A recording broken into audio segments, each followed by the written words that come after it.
The 49ers picked up a big 19-12 win over the Dallas Cowboys in the NFC Divisional Round. How did Brock Purdy play? Some people have said he struggled. We're going to take a look at all of that next on the 49ers Dallas Cowboys film review with Jack Hammer.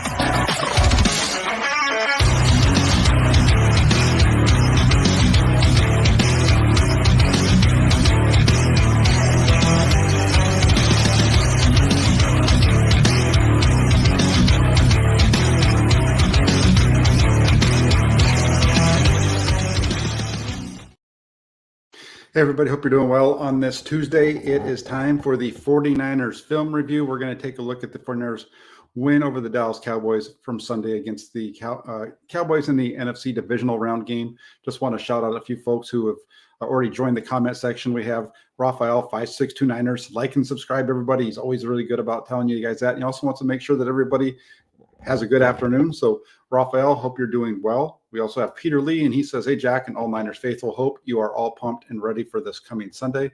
This game is going to be, I think, a lot of fun coming up in Philadelphia. JC, how you doing? Good to have you on board. We have Bebop Jones, Lucas Pesci, another member of the Toolbox who says, hi, Jack, and Jason Walls who says, let's go.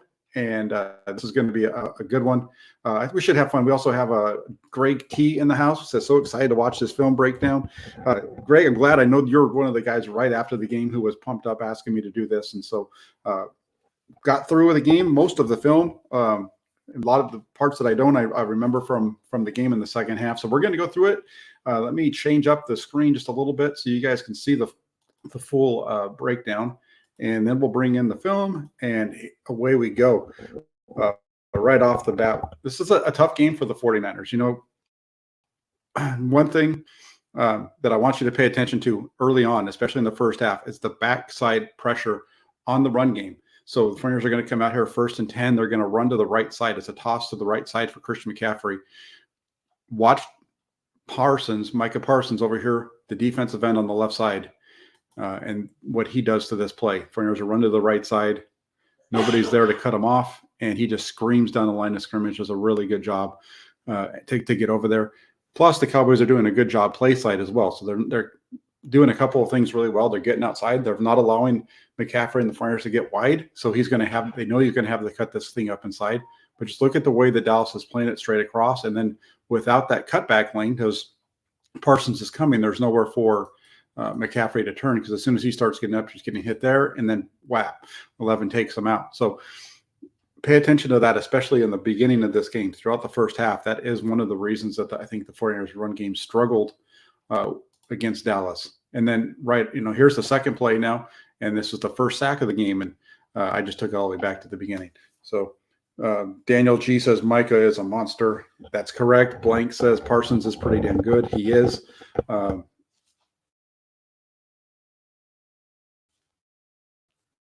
Moonman says Jack was good. I did have a few misses. We'll point that out as well. But for the most part, the people that are saying that he had a bad game, I think with the exception of a couple of plays, I think there wasn't a whole lot of other things he could have done with the ball. Dallas was just doing a really good job in coverage around the field all over the place. So there's the first play. We're going to go back to the second one again.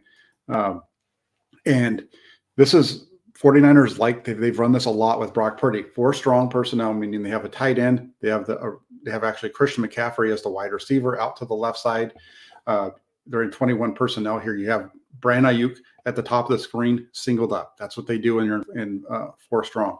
4 strong means you have 4 receivers to the strong side. You have the tight end over here, George Kittle on the left. Right next to him is Christian McCaffrey. He's the receiver to that side. In the backfield, you have Kyle Juszczyk and Deebo Samuel. The difference, though, is instead of doing this with motion or from under center, they're doing it out of the gun with a strong I formation, which helps get Juszczyk over onto that strong side.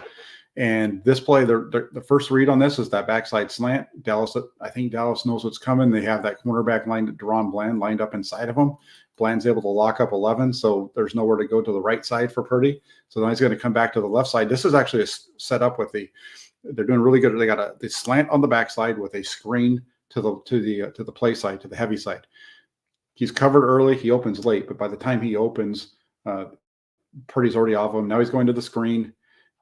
All of that is just taking too long because of the screen. 65, watch 65. His man is the one who makes the sack. He's holding it. Just takes Purdy. There's a couple of things that happen on this play. One, and it's not even a mistake on Purdy's part. I might use the wrong term there to say that it's late. It's just the timing of it, and the timing's blown up because, well, Micah Parsons, like somebody just said a minute ago, he's a monster because look, he gets upfield and he catches Deebo Samuel, and so there's nowhere to throw the ball. The slant was covered. He comes to the backside to throw that will drop off to get into the screen to the left side to Deebo Samuel. It's covered up by Parsons. There's nowhere to go. On top of that, because of the fact that it's a screen to the left, Banks is holding his block. The ball should be out by the time that he lets go to start getting upfield, a block for Deebo Samuel. But there's just, and you can see it here, boom, boom, and go. And by the time he gets to that second, number 1001, 1002, go. The ball should have been out. And it should be either quick slant or a quick throw to the left. Really good coverage. It's really a coverage sack by the Cowboys. A really good job there. Now 3rd and 19, 49ers 11 personnel. That's what they always do. They're going to just run another screen this time to Deebo Samuel. They're just going to try to see what they can get out of it. They're just running a middle screen. You can, as you watch through this, it's a screen because even watch George Kittle or Juwan Jennings down here at the bottom of the screen. Neither one of them are even interested in a pass. They're looking for somebody to block the whole way. And there's just too many guys there. The only way that they maybe pick that up is if Deebo Samuel just keeps running across the field all the way across. That's where the edge was. But even then, 7 is doing a pretty good job of. Yeah, no, he's not. If he could just kind of maybe kept coming across, maybe he gets there if he just basically takes it all the way across the field to the other sideline. But then it's still somewhat of an unlikely that you're going to pick up 19 yards on a middle screen right there. So quick 3 and out for the Flyers offense, but it shows you how fast and how good this Dallas defense is. Micah Parsons blew up the first 2 plays of the game, and then you get the little screen there. So now they're going to open up the second possessions. The 49ers lived in 21 and 11 personnel for most of the game. There was a few times where they used 12, and we'll point those out, but they're in 21 here. They're going to open up with a run off to the right side. Again, watch Micah Parsons beats George Kittle across his face. And again, there's nowhere to go, and he's doing a great job to close down that backside. Dallas doing a very good job play side, and then that backside defensive end is coming out to clean everything else up and be able to run it down. This isn't, this is a nice, at this point, a good 3-yard gain. And if you get Parsons blocked up right here, you're going to be getting you're probably going to pick up 5 or 6. And that's one of the things that you see change as they get into the second half. They change that up a little bit. They're still running to the right side really well, but they start leaving 71 in to block that backside defensive end. So 2nd and 6, Deebo Samuel in the backfield. Now they're going to run their counter to the right side, and it's really well blocked up. It's a free run to the safety. He hasn't.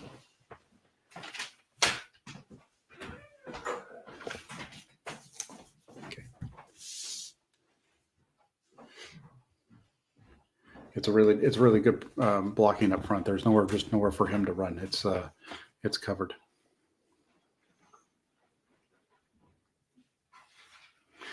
Third and 1. 49ers are going to get in here, and they're just going to stick their noses down and push everybody forward for a couple of yards.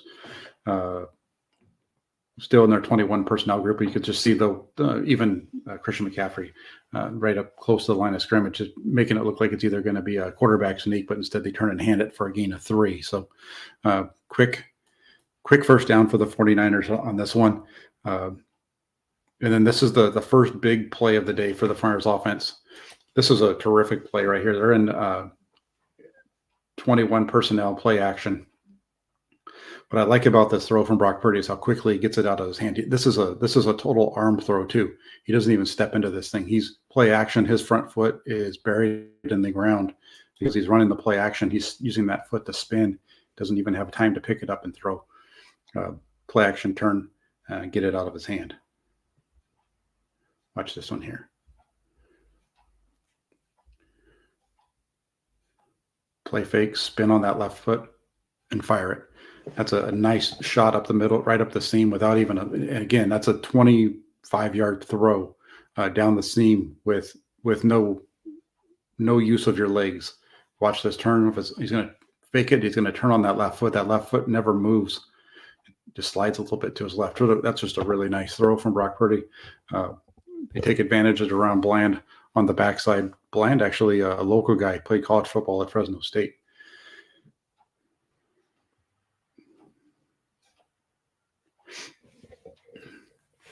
So that big chunk play gets him across midfield for the first time in the game. They try to run the counter over to the left here, and look at Mike McGlinchey. He's going to – that's, again, that backside penetration. They're going to run the counter. Watch McGlinchey over here. He's going to have to slide down, and he's going to miss. He's going to try to get to 97. Steps down. He's in position, but his feet are crossed. See that? Ah, dang it, Jack.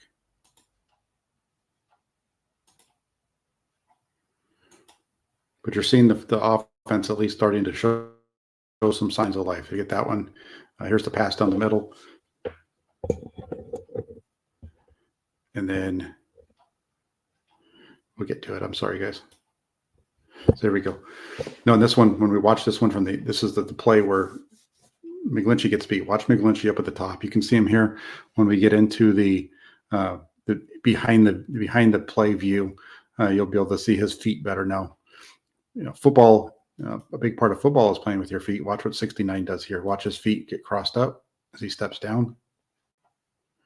Let's get to it.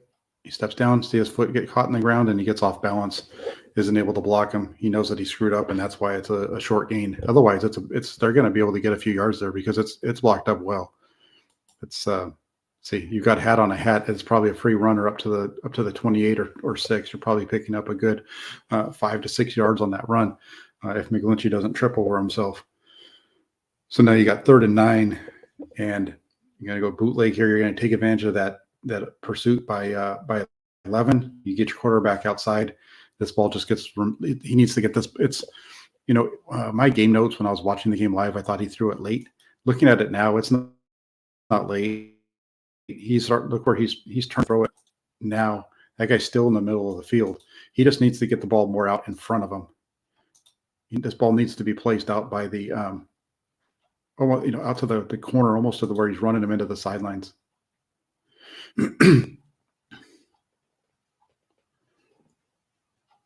Just because it's basically a corner route, but a little bit more in the middle of the field.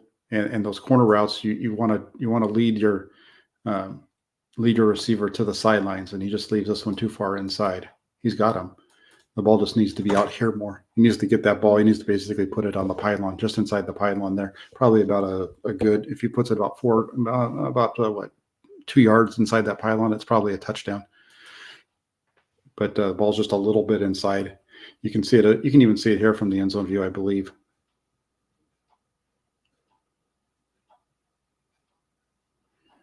Play action. Good boot. Gets outside. He's there. This ball just needs it needs to be over to like where the helmet is. You see, the backside of that helmet. If he throws it all the way to that spot where 11 just keeps running, he's already in position. He's beat the corner. He's just going to keep running away from him, but the ball's too far inside. I did see somebody talk about on Twitter this week saying that maybe he should throw this ball back to George Kittle. I'm looking at this and I just disagree with that because I don't think there's any way that he gets this ball to Kittle with his positioning and the positioning of Micah Parsons. There's no way that he's going to get this ball to George Kittle. Parsons' motion is going to take him into Purdy's throwing lane. He's already kind of there anyway, and it's going to take him even more time to get his hips around and throw this thing to Kittle. So he hits the right decision. It's just not a good ball placement. That ball needs to be more to the sideline. Like I said, get that thing out there, outside by the edge of the helmet on the left side, and then again here, this is the 3rd down play out of 11 personnel. This is the correct decision. Go into the right spot. You get pressure up inside by Parsons, so it forces him off of his spot, slides to his left, and it's just a bad throw. We've seen him miss this throw now a couple of times, or these check down throws to Christian McCaffrey a few times now. because he's got them here. It's going to be, they're not going to get the first down anyway. It's not going to result in a first down, but it's enough for it to be a positive play.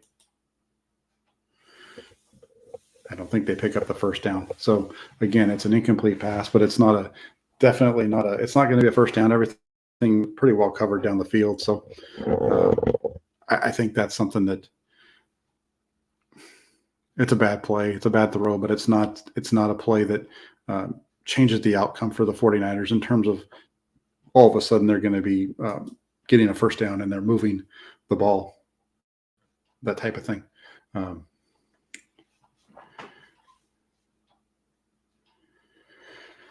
All right, so let's go to, now you've got the interception from Diameter Lenore, sets you up at the 21, really nice field position, and you're going to have a bad play. This is a bad play from Christian, from the quarterback here.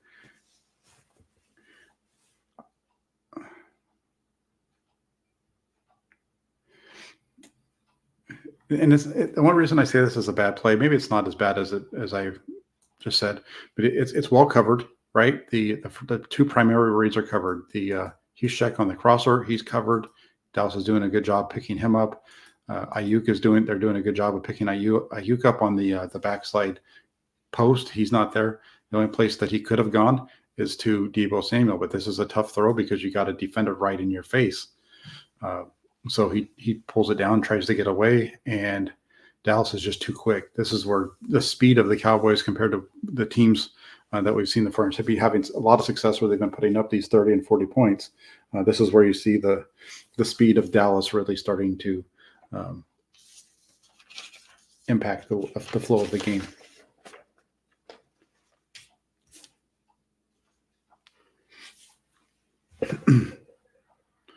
Okay, so we go to 2nd and 16. They're going to try to run a little screen out here to the left. Watch 91 for the Cowboys. They're going to throw a little screen out here to McCaffrey. Look at the speed. He just runs that thing down. There's just nowhere to go. There's not much room there because of the tight split from McCaffrey. And that defensive tackle is able to turn and just look at the speed from 91 Watkins to get down the line of scrimmage and make that play. That's a tremendous play by the big defensive tackle. When you're scheming this play up, you're not expecting that defensive tackle to be the guy that's making the play. You'd think maybe it's a linebacker, not 91. That's just a really nice job.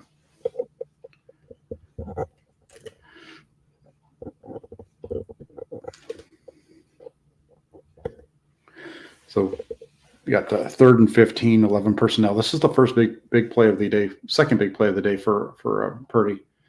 Really nice throw into Ayuk. This is they're making this is a good job by Kyle Shanahan. This play design, he's getting what he wants to do here is he's making the linebacker Van Der Esch be the read. So what you've got is on the outside, it's basically a curl with a flat is the primary read. Ayuk running a deep curl, you get the flat from Christian McCaffrey, the route from the little twist route that Ray McLeod's running. McLeod's the guy that's lined up in the tight end spot on the right side.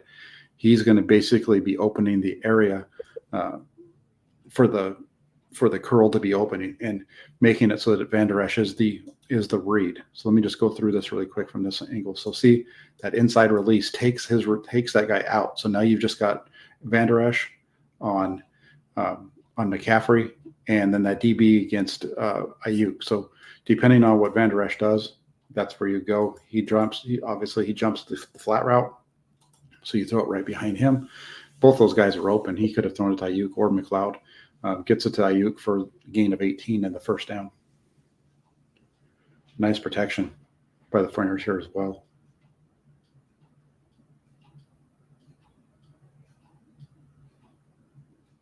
Just nice pocket, all day to throw, puts it on him. First down. Move the sticks. Now we get 1st and 10, 1st and goal. And they're going to open it up. They're going to do a run here to the right side. They're in 12 personnel now. Excuse me, not a run. It's a throw. Darn it! Come on, Jack. He's looking on here too. He's looking for Kittle. He decides pre-snap he wants to work the right side. And so he's looking out there. Kittle's covered. They got two guys on him. He's basically being bracketed by the inside guy and the safety. So there's nowhere to go there. The ball's already out of his hand. Right now you can see it in the air going to the flat, and you get a gain of a couple for McCaffrey. I kind of would have liked to have seen him working the other side or be able to come backside on this, but I guess pressure, that you got that quick pressure from Daniel Brunskill forces the ball to come out of his hand quick. And the reason I said it's because I really would have liked to have been able to see him work backside, because if he works this thing all the way across the field, 1, 2, if that pressure isn't there and he's able to work his way back, he's probably got a touchdown to Brandon Ayuk, or it's going to be very close. See Ayuk there at the bottom of the screen. This looks very similar to something the 49ers ran down in Mexico City against the Cardinals, where Garoppolo went to the right side, boom, boom, and then back to the left for the touchdown to Ayuk. They just don't get all the way back across here because of the pressure by Brunskill. This is where I think you're gonna see stuff like this against Philadelphia coming up this week. Just the quick pressure doesn't allow you to work your way all the way across the field. You pick your side that you're going to start working, and that's where you're going to have to either throw the ball or eat it, because there's not going to be time usually to get back across, and Brunskill just gets destroyed there. So you pick up a couple yards though, so it's going to be 2nd and goal from the 8.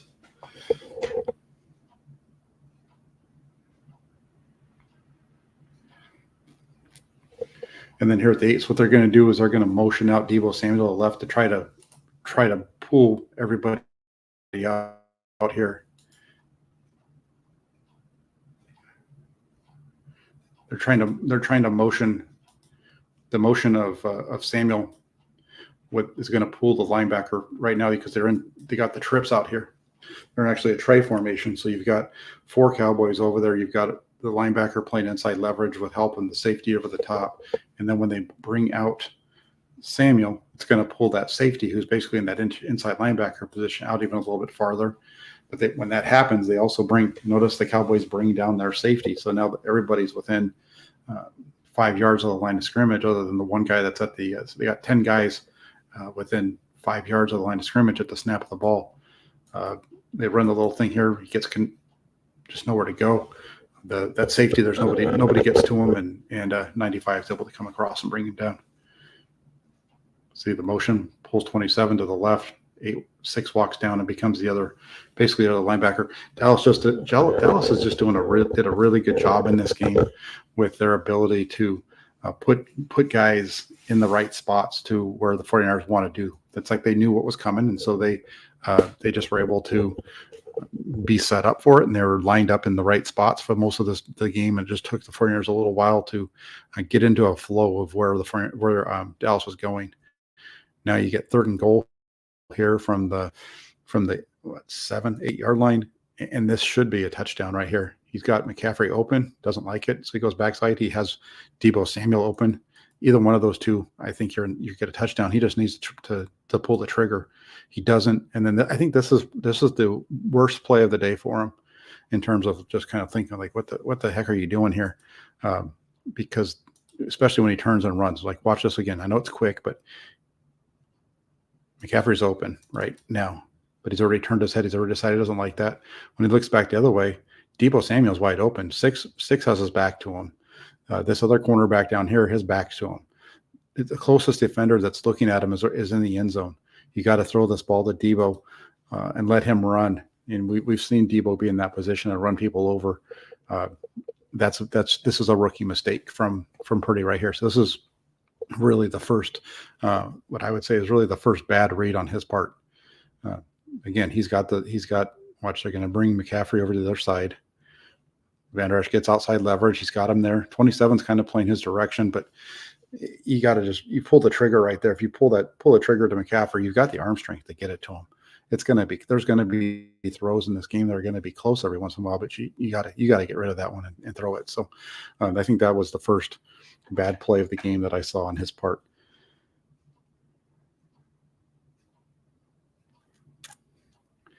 And then here's another one. He follows that up with another one here. Open up the next possession. Play action. They're running their over route, which gets them into a flood concept. You get a vertical route from Ayuk. You're going to get Deebo Samuel coming from the bottom of the screen over. to the other side, and you have a man in the flat. He hits the top of his drop, and Deebo Samuel's wide open. There's nobody covering him. Everybody has their back to him. You got to see this, and you've got to be able to hit this. He's open. He's open, and yeah, you have Van Der Esch starting to fall back, but the ball should be out long before Van Der Esch is even falling. Throw the ball now. If he just throws it, Van Der Esch is 12 yards away. If he has the arm strength to put this on him, pulls it down and runs out of bounds, it's a gain of 2. They're going to finish this drive off with a field goal, but that's a big play, a chunk play that was missed.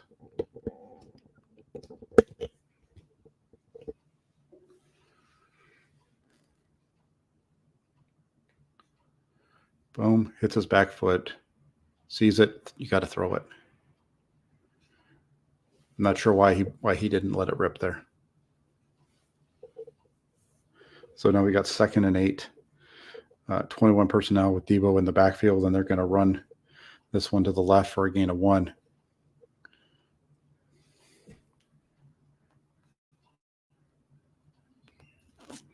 This is the play that Deebo Samuel got hurt on against Tampa Bay. This little screen out, this little sweep play to the left side where they have a lead blocker in George Kittle. He does a better job here of actually following the blocks this time. It's just well taken care of by the Cowboys, and Stefan's just right there. Nobody's able to get to him. Cowboys just do a really good job on this one. Again, it's blocked up as good as you can, but there's too many Cowboys there with all the flow, and nobody's able to get to 7, and he does a good job of being in position to take him down. Brings up 3rd and 7.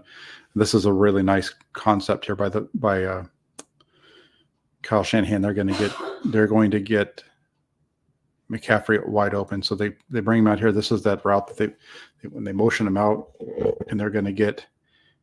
He's going to be uncovered. The other 2 guys are basically split the defenders.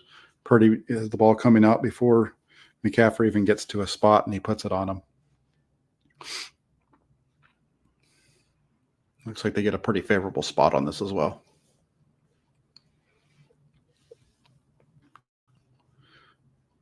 It's a quick, easy read. 1, 2, 3, ball out, and right at the line of scrim, right at the line is where he catches it, and actually does a good spot.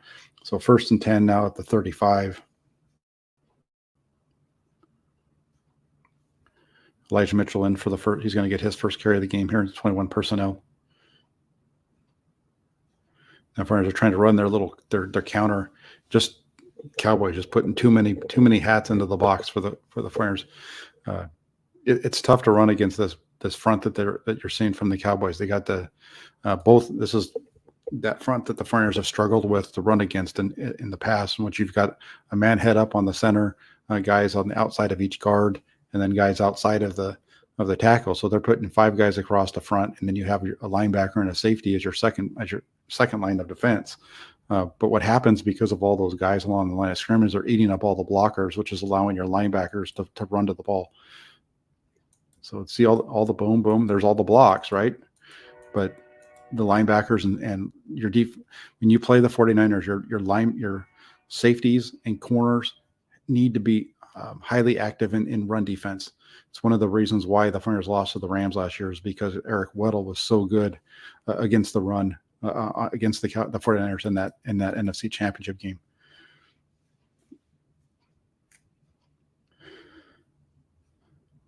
Little screen out here just barely makes Hushek with that block, just barely makes the guy miss, and they're able to pick up 6. So it gets them into a 3rd and short situation.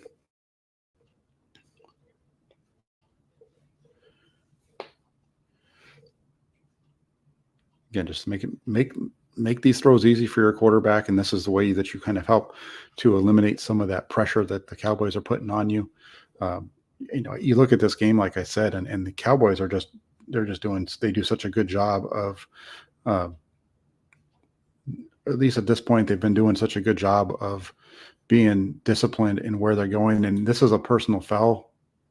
This is the 3rd down play, and they hit Jennings, and they call it personal foul. This isn't a personal foul. If this is this tackle starts 2 yards inside the field of play. They're not out of bounds as this tackle is starting. I don't know what the defender is supposed to do. Watch. I get is he's just supposed to stand there with him because, I mean, he plants his foot. They're still in the sidelines. That's where this tackle comes from. And there's no way he's already coming down now. If you want to say that Jennings' foot was out of bounds before he threw him down, there's no way for that DB to know. It's a good call for the 49ers, though. They get an extra 15 yards. I just disagree with the fact that it's a personal foul. It's a bang play along the 49er sideline, and I think that influences the ref. But it's a good play for the 49ers. See, that's right there. That's just right along the line of scrimmage. That's a good call for the 49ers. So you get 1st and 10. You're all the way down now to the 37.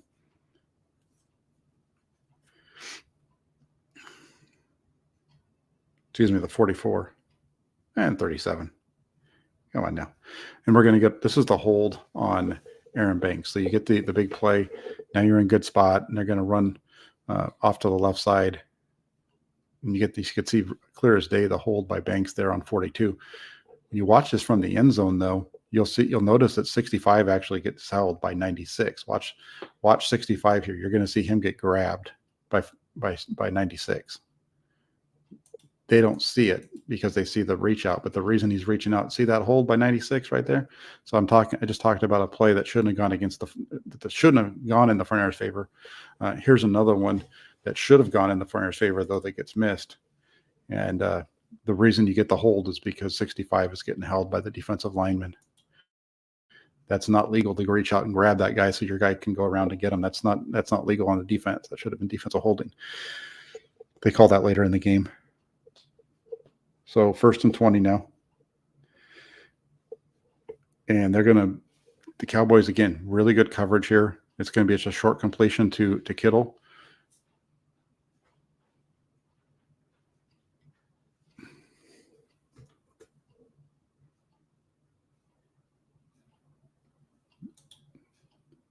But if you look at this one from the all-22, so you got the two, everything's you got the two guys covering. You've got Deebo Samuel bracketed down here at the top of the screen. You have that safety that's in the middle. His eyes are on 11. If Ayuk's coming into the middle or going across in any way, they're going to come across and he's going to be watching. He's watching him. You can even see at one point in the screen that he's got his eyes over there. So there's really nowhere for Purdy to go, and they're lucky to get a yard here. Again, the Cowboys just doing a very good job of being where they need to be to take away what the 49ers are trying to do. That's one thing if you're just missing plays, to blame it on the offense. But in this situation, this is really good defense against an offense that's struggling a little bit and working their way into the playbook and having to come up with a counter punch. And you get one right here, 2nd and 19. Just run this little return route for Deebo Samuel. It's not a screen. It works like a screen, but you get the vertical routes open up the underneath, and then Deebo Samuel down here with a little pin back inside, wide open. Nobody's there, and he's able to take it for 17 yards, and that puts the 49ers in field goal position.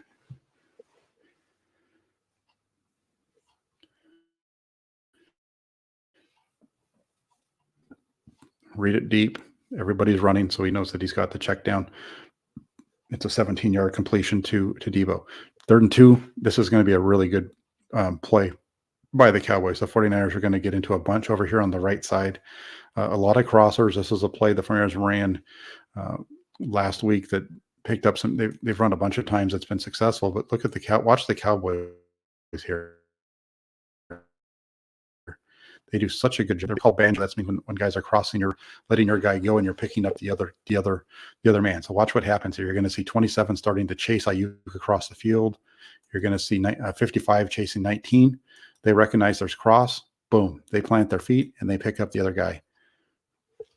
Take it away. The vertical routes are taken away. The crossers are taken away. Purdy has the roll to his left, and it's a tough throw to get it to Samuel, and he's not able to hit it.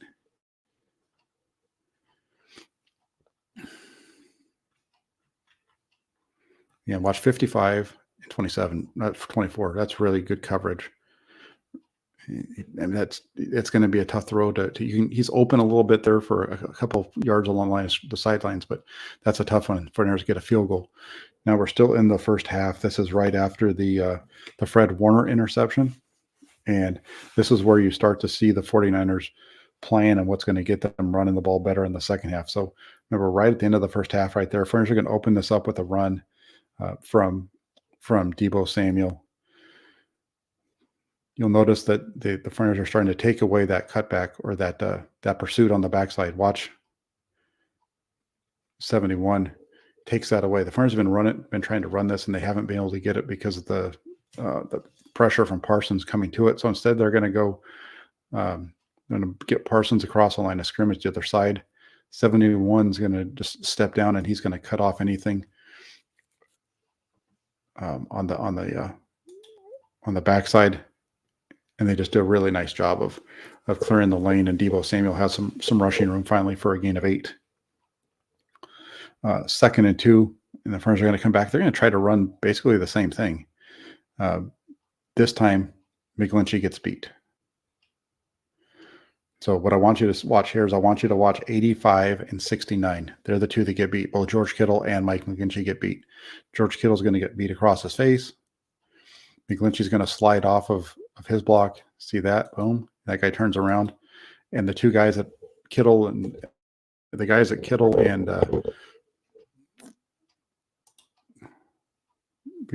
Mike McGlinchey and George Kittle are supposed to block make the tackle. 99 and 11.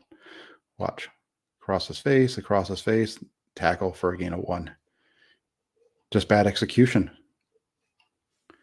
It's the speed of the Cowboys and the speed of you've seen them really struggle with 11 in this game in the first half. So 3rd and 1 right here. It's going to be a nice quick throw to Deebo Samuel. That's a tight window throw. The safety is just sitting right there over the top, doing a good job kind of on that.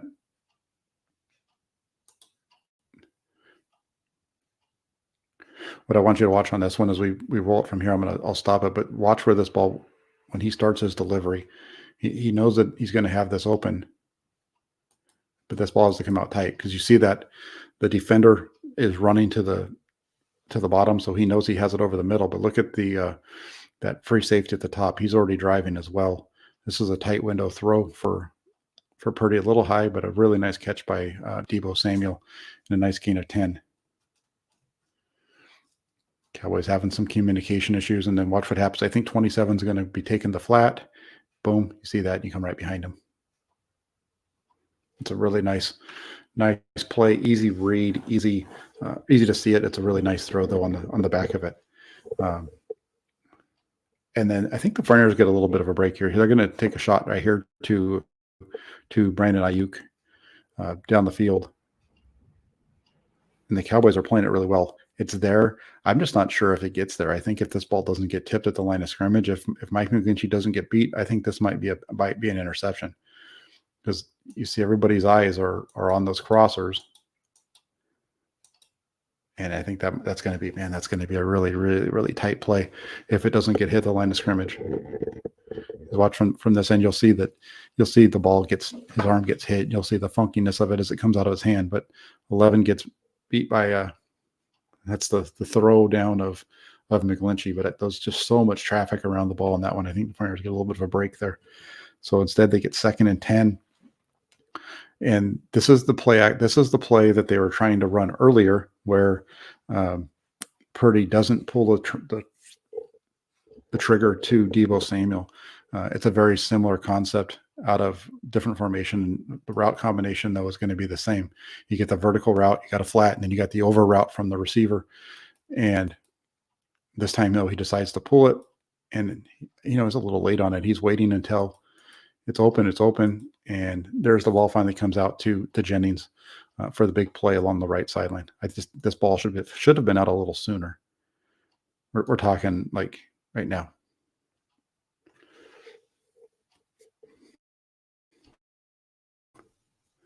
But that's one of the things about this game for Brock Purdy is on all 5 of the 49ers scoring possessions, he has a completion of over 17 yards. This is the big one on this drive to get them across midfield and get them into field goal range.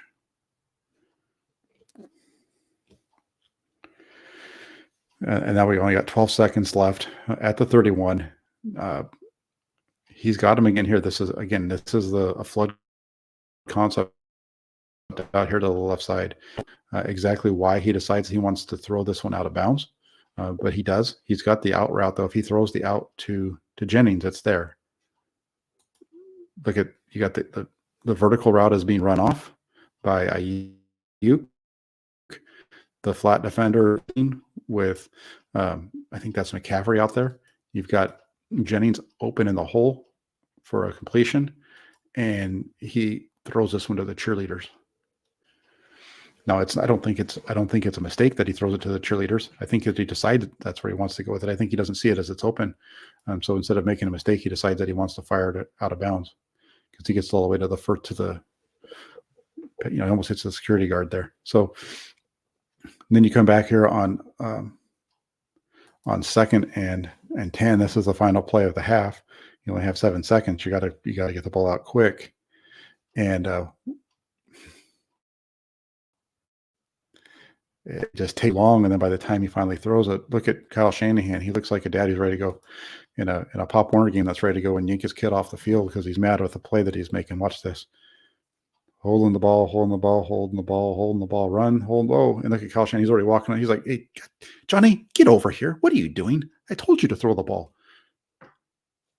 They got lucky here. They barely beat the clock right here.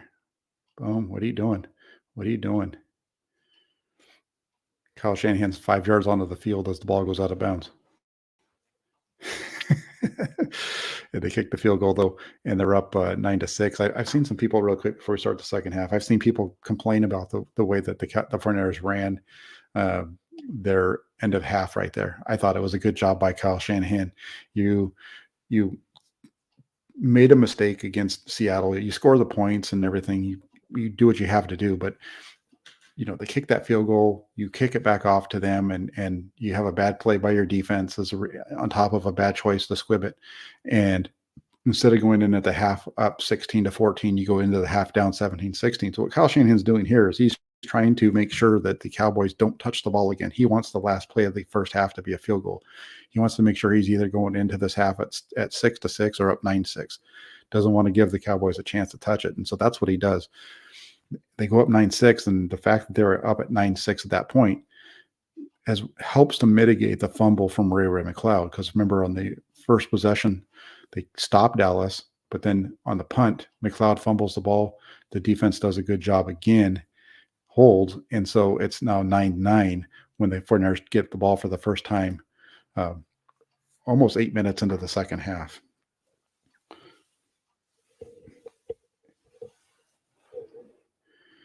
Get the toss, and they're running now. They're running at Micah Parsons instead of away from him. That backside defensive end, number 90, DeMarcus Lawrence. He's not the speedster that Parsons is. So he's not going to be able to chase these plays down from the backside with quite the ferocity. He gets there, but he's late, and you can see Parsons making the tackle. So it's a nice 5-yard gain to open up the second half. I don't like this play call though from Shanahan. He's trying to. Basically, what he's trying to do here is get into their. It's kind of, they're trying to give him another look for that little yo-yo play where they usually run the end around, where they make it look like the fullback's going to the right, then he cuts and goes back to the left. Instead, though, you've got Samuel as the lone back, and Dallas does a really good job. Lawrence does a good job on the back end. He's not going to crash down quite the way that Micah Parsons would if he's over there. I think Parsons is going to be screaming out of line of scrimmage a little bit more because he's faster. But then it's also good defense by, I believe it's Diggs, number 7, as well. They've got this well defensed, and it's a loss of 4, and it's a big one. Gizmo wants to know what the 49ers did in the second half to help the running game. I kind of touched on that a minute ago. I think what happens in the second half is they start running. They just start doing a better job of cutting off that backside defensive end. I think that backside linebacker defensive end was giving them a lot of trouble in the first half. In the second half, they start running. They're still doing all the same stuff. They're just doing a better job of getting that cut off. You saw that start to happen at the end of the first half, and I think that's what we see as we go through here. So we'll go through it together. We'll see if I'm right on that assumption. Thank you for the super chat, though, Gizmo. That's a good one, because I do think that's what happens.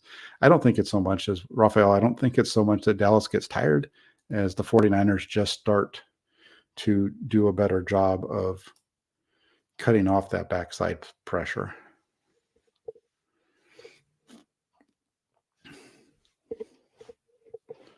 Third and 9, there's just nowhere to go on this one. They're going to bring blitz. They're bringing a pressure package. Nobody accounts for number 6 off the edge. 71 is stepping down to help with the pressure there. And you always want to block inside out first. You leave that outside guy for the quarterback to deal with, and he throws it into an open area out of bounds. Good job under pressure by Brock Purdy. His numbers weren't stellar in this game in terms of big throws under pressure, but a lot of those under pressure throws were balls that had to come out right now, and not really able to set your feet and even try to hit a receiver. A lot of those balls were kind of more like throwaways there. So they're gonna get not a false start, but an offsides here on 90 to open up their next possession. So they're going to open up this one here. If it's from their own 9-yard line, but they get a free 5-yard to start off with.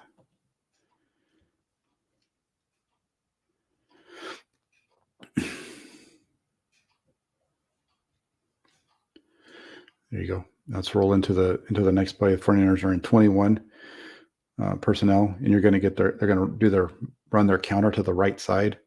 Again, they're going to be running toward, now you have 11 as a linebacker and 71 doing a good job on that backside defensive end. They hold them up and they're able to run that counter to the play side without that pressure coming from the backside. You're able to really hit this up in there without anybody coming down and catching you before you get into the hole. It's a really good job by Spencer Burford and Mike McGlinchey as well to wall that off on the bottom. Let me see if I can get back to it really quick. I just want to show this one more time, so I do think it's worth looking at. Watch Burford and McGlinchey over here. Your two right side guard and tackle. That defensive end, they just crush him down. And then you get the kick out from 85. That's really good blocking. And there's too many guys. There's too many defensive backs with the extra safety and things like that for it to be a big explosive play. But a 7-yard gain, that's almost like an explosive run in this game. And now coming off of that, the 49ers are in 21 personnel. You have George Kittle down here at the bottom, this hand down. Outside of him is Kyle Juszczyk, and Juszczyk is not on the line of scrimmage, as people have said. The 49ers are really in what I would call a tight Trey formation. Trey is when you have 3 wide receivers on the tight end side. And I say it's tight because you have 44, your fullback basically lined up. He's about a half a yard off the ball. You can see where Kittle's hand is. His hand is even further behind that. And then you get the motion from Deebo Samuel. He's off the ball over here as well. He's a full 2 yards off the ball. So play action away, roll. This is just a great play by a couple of football players, because George Kittle is not supposed to be running a route on this play. He's supposed to be running. The ball is supposed to be out quick. His job is to crush it all down so that they can get that boot out. But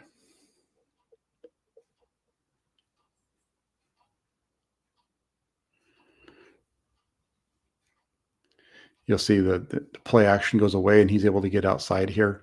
But you get good coverage down the field from the Cowboys. They do a good job of taking away Deebo Samuel and the crosser of Ayuk. There's nobody there. And then look at George Kittle. He's just kind of standing there realizing there's nothing going on. And he finds a space, sticks his hand up, and a really nice job between him and Brock Purdy to make that play happen. And he just gets lucky that he doesn't get blown up right there. But you can clearly see, these Cowboy fans are goofy. Look at the positioning of 44 compared to 85. His feet are behind him. It's clear that he is off the line of scrimmage. And we got Cowboys fans whining about this. It's just wild. And it's not even close, but do what you got to do to cope with it, I guess. But you can see it even better here. Look at 85. He's just blocking down, and he's like, wait, what's going on with the play? Oh, shoot, throw me the ball. Okay. Sometimes you just need to be a football player and make a play, and that's what they do on this one, and they get all the way out to the 50. Huge play, another big one from Kittle and from Purdy here, and now we're going to get a little throw to Christian McCaffrey. This is the play that they're similar to what the kind of the concept in terms of, he's running this again. Remember earlier in the game when you had the pressure off the edge and Purdy had the roll to his left and he, it was an incompletion. Here he is again, having to go to his left, and he does a good job this time coming across his body to McCaffrey over the middle for a gain of 8. Just a really nice, really good job by the quarterback. Watch the pressure here. 71. I think Parsons is going to come from the left side. They're going to be able to pick him up though, but he's going to come inside. Finds it. That's a really good play. It's a really, really nice play. It's not a big downfield throw, but you got a lot of pressure. Move, hit your man. Now you got second and short. Makes it a lot easier. And now you're able to get into the run game with McCaffrey here for a gain of 5 over left guard. Now let's see. They're running at Parsons again. They're cutting off that backside this time. It looks like it's Charlie Warner and 12 personnel here. Or 22, excuse me. That's a nice run. Pick up that backside defensive end. However you can get it done, and that's what's working for him.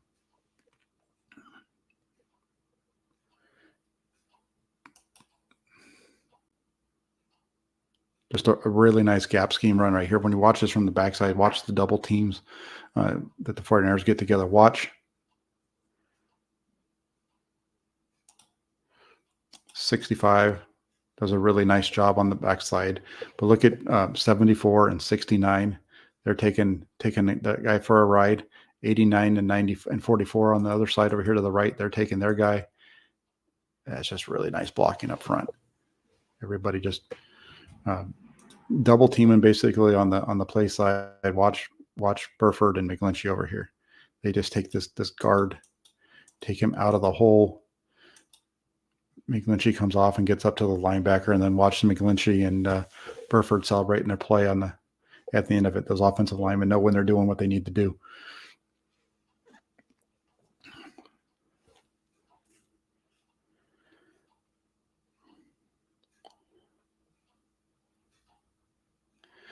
$11 personnel run here again. They pick up that backside defensive end though, and that's where it comes from. Because watch, a little bit different on this one. You have George Kittle motioning into the backfield, but from the backfield he is going to step and he's going to come across and he's going to pick up that end. Whoop, and that's right where the cut comes. That's what was not happening in the first half. They're running at Parsons. They're taking the other defensive end and they're chopping him down and they're getting their rushing lanes. So that's where the changeup was for the 49ers in this game. Watch that defensive end. Looks like he's going to be in position, and there's the cut, and right off of it goes 25 for a nice gain. Gain of 6, excuse me. So now you got 1st and 10, you're at the 21.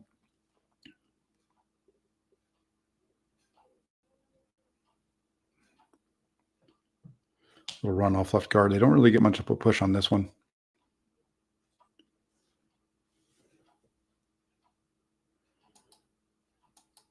Their little counter. Just everything gets super congested in there. Dallas does a good job of stacking up at the box. But they're able to pick up a gain of 1-2 yards on that one. 2nd and 8. 21 personnel. This is an RPO. from the 49ers. He decides to throw the slant, and the ball gets tipped at the line of scrimmage, and it goes right to Diggs, hits him in the tummy, and he doesn't catch it. I'm not sure why he pulls on this one, to be honest with you. I guess it's because that linebacker is going, and I think he thinks the safety is going to be there too. He throws it right off of the backside of him, and there's the tip, and that's why the ball goes to the safety, to the corner, who's trailing. He pulls it because of where 42 goes and where 6 is going. It's opening up the slant, but 42 is able to get his hand on the ball just enough to redirect it right to Diggs.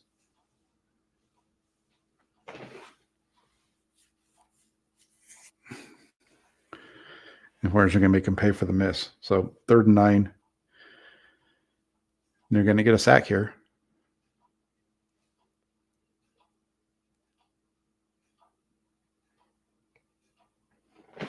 Kittle was held, and you get down to Salt. Let me get back.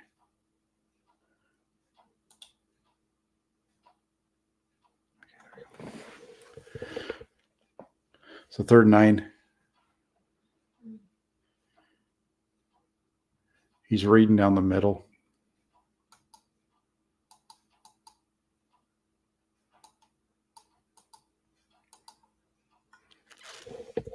And the hold takes place there.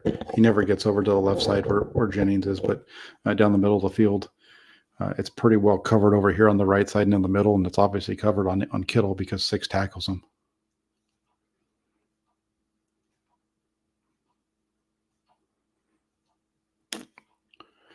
Big play in the game right there to keep this drive alive for the 49ers. So now it's 1st and 10 to the 15, and they're going to run. You have another running play, but you're going to get a hold on 95. So we'll see that more, I think, from the end zone view. Watch 95, though. I think he's going to hold Banks here. Yep, there you go. And that's why the defender is able to get across and make the tackle. That's very similar to that run earlier when Banks got called for the holding. Remember, I pointed that out where Banks was actually getting held by the defensive lineman on that one. Same kind of thing here. Watch 95 reach out and grab him. He just holding on to him. It's basically the same thing. The only difference is that Banks he doesn't let Banks go in time for Banks to get called for holding on somebody else this time. So you get back-to-back holding calls on Dallas, get you down to the 10. Now here at the 10, this is the final play of the 3rd quarter, and they're just going to turn and hand this ball off to George Kittle, 21 personnel. Hand it off to not Kittle, to Kyle Juszczyk, and really nice run for Juice down to the 2.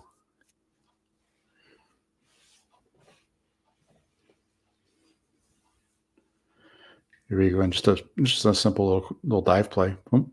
He just comes right off the backside, the blocks there by Banks and Williams. Just a good job of crushing that down. He falls right off of them. It's not too wide. He's nice and tight. That's a perfect run. Now in the red zone, 21 personnel. You've got Juszczyk on the line of scrimmage at the top of the screen, 85 off. They're going to motion Debo over here to the other side, basically making it like they're in 12 personnel with the extra receiver. Pay attention to Mike McGlinchey on this one. Talked about some of the missed blocks he had earlier. He's the guy that helps pave the way here. Watch this. He's going to block down. Boom. Get up to the linebacker, and you got a free runner into the end zone. It's even better from this angle. Watch McGlinchey. You get good blocking across the board, but the double block by McGlinchey here. There's the down. You got the other guys coming over. Boom, boom. There's the kick out, but he also gets that that linebacker out of the hole in 23. It runs in untouched. That's just really nice. It just happens so quick. Let me get back to it. Let's watch it in real time. Watch McGlinchey. Down. Pick up that linebacker. Push him out. Good stuff at the goal line for the 49ers. And now you've got a 7-point lead, becomes a 4-point lead by the time you touch the ball again. And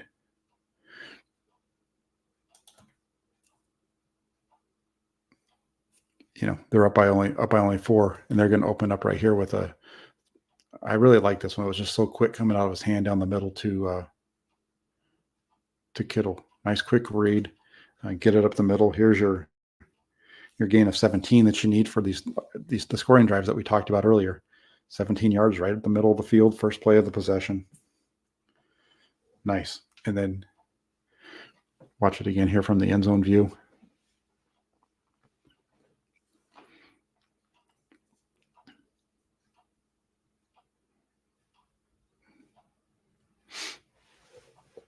He just sees it all the way, and you got that outside leverage, and you know that Kittle's going inside of it.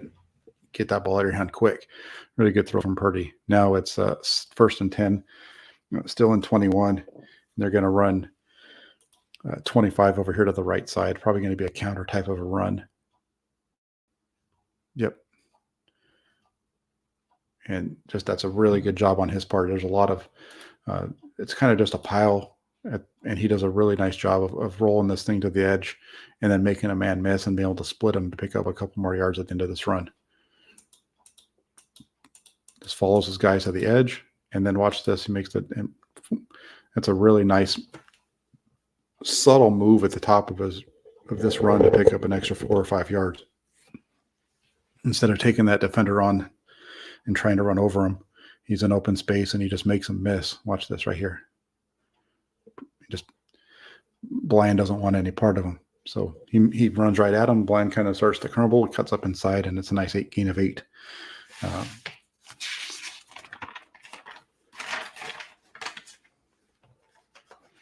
This is the drive, though, that wins the game in terms of the amount of time the 49ers take off the clock. They burn close to 8 minutes, 7 minutes and 59 seconds, I believe it is, on this drive. So that when they get down here and they finally score, there's not much time left and you're up by a touchdown. Brendel gets beat by Hankins on that one. I think that's his name. Hankins, I think, is 95. 3rd and 2.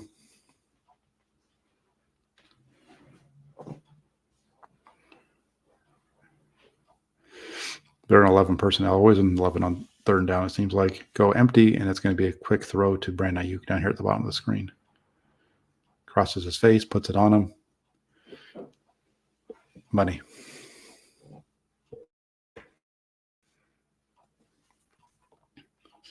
They get a matchup they like there.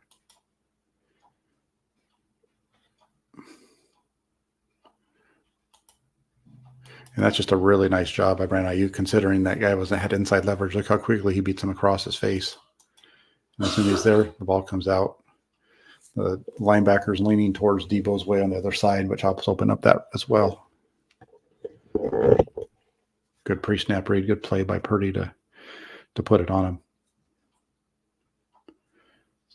See, Van Der Esch is in the middle of the field, a little bit over, and he's got his eyes on Debo, and there he turns his back. Purdy knows where he's going, and once Van Der Esch turns his back to 11, he knows he's got him.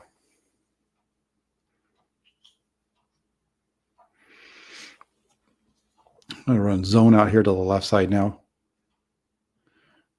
See what happens, though. You cut off that backside pursuit, and man, that backside pursuit was killing him in the first half. Now you're keeping guys back without having to come across. You're not putting it on one guy. You've got 2 guys making sure 92 doesn't get across. You're just going to play that way. You're playing them straight up, and your zone scheme all of a sudden works again.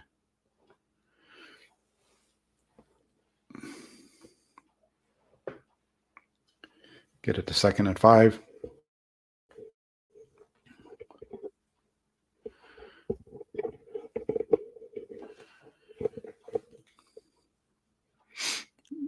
A little counteraction, and that's a hard-fought couple of yards for Mitchell. Cowboys putting a lot of guys around the line of scrimmage, and it makes it hard. You're not going to get big gashing runs usually when you see it. Look at the amount of guys around the line of scrimmage. You got 1, 2, 3, 4, 5, 6, 7, 8. You have 8 guys just in the picture right here. And you have 1, 2, 3, 4, 5, 6, 7 guys blocking. Or not even that. You have 7 with the guy coming across from out there. And you're having to use your receivers to help out. It's just so many bodies in there. Not the best block by Debo. 3rd and 2, another big throw coming up here from Purdy. Say what you want about Purdy, but man, this guy was money in the game when they needed him to make throws. Here's another one. Probably could have gone to probably had a bigger option here to Kittle, since Kittle makes this guy fall down. Watch this. Whoop. But 42 is kind of standing in the way. That's why he doesn't go there. Watch 42. He's in Kittle. Kittle makes his man fall. But 42 is doing a good job of staying in his way, which is why Purdy comes off of him and goes to 23.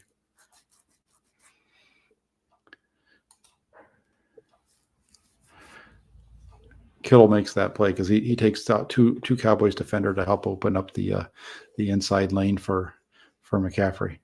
Man, that ability to do this with a running back as your outside wide receiver, that's just wild what the Fires can do here. Poor number 6. Donovan Wilson.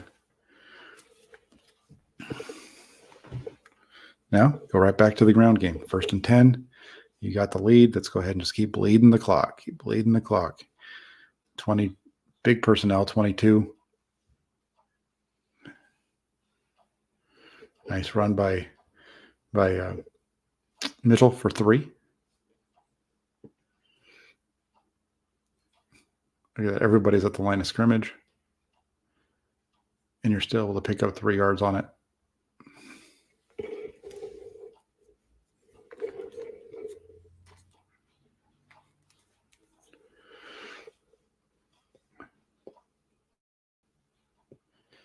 Still in 12 formation now, and they're going to run their little counter that they like to run so much, and 25 makes the guy miss and picks up 8 yards for another first down. Going to step over, watch the blocking here. Banks does a really good job at the line of scrimmage. Nobody blocks Van Der Esch until the very end. That's a really nice job right there by both of those guys. Watch this thing one more time. I want to watch this one from the end zone. Watch. Van Der Esch looks like he's unblocked, and then all of a sudden at the end of this thing, Charlie Warner, the extra tight end, is going to come over and block him. Watch this. Oh, right at the end.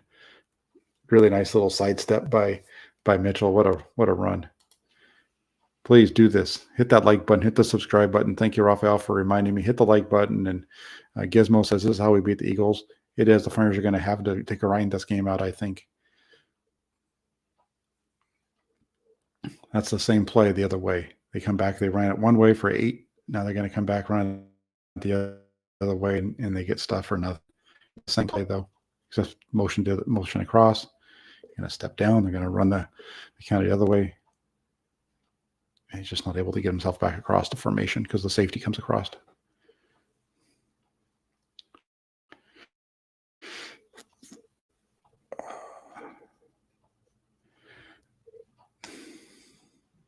This one was this was a mistake on. I'm pretty sure this is a mistake on Deebo Samuel's part. I think they're trying to run a screen to Deebo. It really looked to me like Kyle Shanahan was not happy with one. He's taking too long. He needs to basically take a step and turn. I think he gets a little too far up the field is what happens. And Purdy doesn't have anywhere to go as a result. But you see Samuel right there. He's a second guy in, third guy in, and the ball's supposed to go to him where that ball was thrown, but he's getting himself too far up the field. Kyle Shanahan wasn't happy about it. So another incompletion from Purdy on another throwaway. But I think what Shanahan, even more so than the lost yardage, I think what Shanahan's most upset about is because that play stops the clock. And so a little there.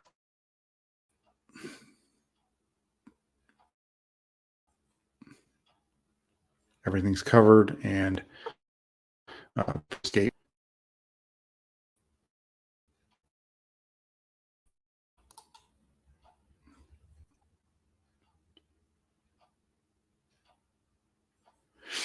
Might have had an opportunity to the left side there to to McCaffrey, but the scramble up the middle, he blocked in north just to use a timeout. So I don't dislike the decision by Purdy at all. You kick the field goal, now you're up by back up by 7. You get a nice stop. You're going to open this possession up. There's just over 2 minutes to go. Everybody in the stadium's thinking that you're going to. At this point, everybody in the stadium thinks that you're going to run the ball here. You're going to just run it, get to the 2-minute warning. You're just going to try to bleed clock. What does Kyle Shanahan do? He puts the ball in the hands of his rookie. Purdy makes Dallas pay with a completion to Kittle for a first down. He's doing this with a rookie quarterback. There's the level of trust that Kyle Shanahan has here in Brock Purdy is wild. Believes that he's going to be able to make the throw. Purdy does it. Really nice.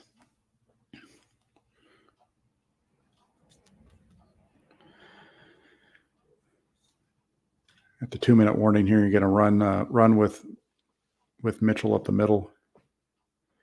Running their little counter. Dallas is sitting there waiting on it. This is what the third or fourth run play in a row in which they ran the same play. Third run play in a row in which they ran the same run. Called run, not counting the scramble by Purdy. So you're running in the middle. Everybody, they're getting used to you doing that. And so now here comes the toss out to the right side. I like the fact that they get set before they do it, and there's the toss. And right here, you just need to plant your foot and get this thing. You can't run out of bounds like that. You've got to plant your foot and get this thing up. Keep this ball in. You got to stay upfield.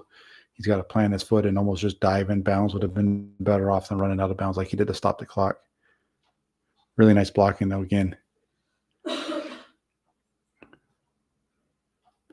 hat on a hat. There's just nobody there, and he's got to feel himself better and keep himself in bounds.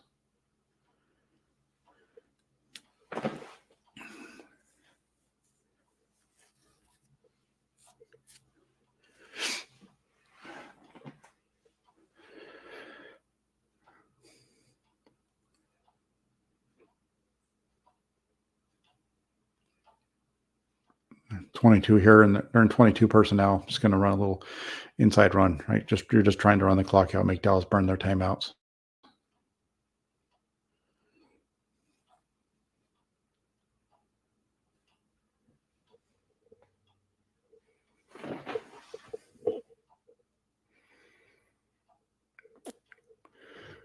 This time you're in 11. Going to be kind of the same thing, the gap scheme out of 11.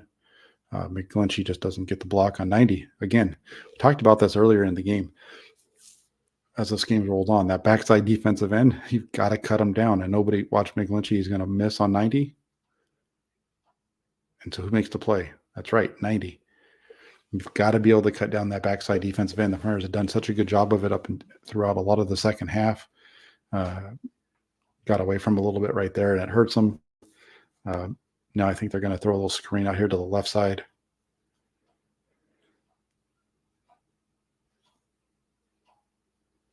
Pretty good defense by the Cowboys.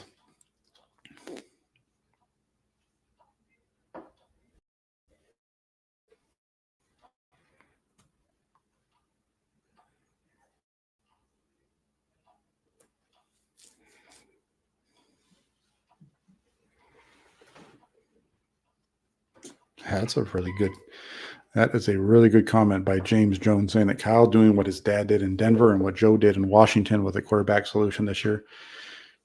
I don't know I don't remember Mike Shanahan during his time in Denver having to do anything with the quarterback situation. I'm pretty sure his best years came with John Elway. I know he had Jake Plummer for a little while, and they won some games there. But I think for the most part, Mike Shanahan had a pretty good deal with his quarterbacks there when he was winning Super Bowls. But I like what you're talking about there when it comes to Joe Gibbs.